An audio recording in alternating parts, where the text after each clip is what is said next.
evening. I'm Charlie Safe. Thank you for joining us. A motorcyclist has died following a crash in Santa Rosa last night.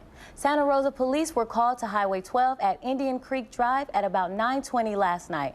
Witness told police that a 2007 Suzuki motorcycle was speeding east on Highway 12 near Indian Creek Drive. The motorcycle hit the back end of a Honda Civic that pulled into traffic from a driveway, and the rider was thrown. The cyclist later died at the hospital. Officials have not released the name of the person who died or the other driver involved. Scary moments in El Sobrante after a car plows into a home. It happened this morning around 7 at a house on Olinda Road. The homeowners say when the car crashed into the house, he thought that there had been an earthquake. When he walked outside, he realized a vehicle had driven through the fence and crashed into his truck and another car in the backyard. All three vehicles were damaged. The driver refused medical attention but is expected to be okay. In Pittsburgh, police are looking for a driver who fatally struck a pedestrian earlier Saturday morning. Officer responded to the area of Buchanan Road and Meadows Avenue around 4:30. When they arrived, they found a man lying in the roadway. He's been identified as 35-year-old Michael Watkins of Antioch. Investigators are using surveillance video to try to identify the vehicle, which they say could be a red Ford F-150 pickup truck.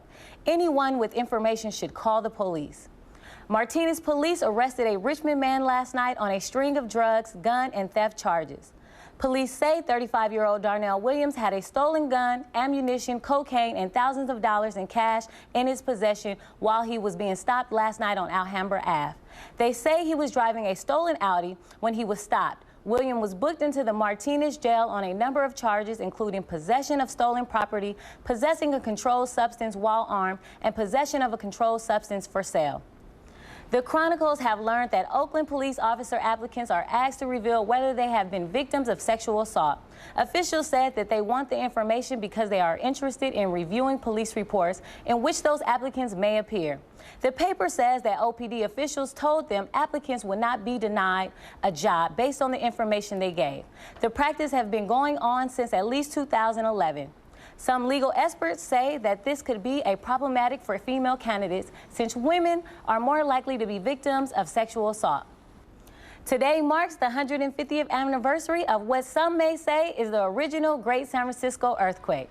We're talking about the 6.8 earthquake on the Hayward Fault that shook the East Bay in 1868.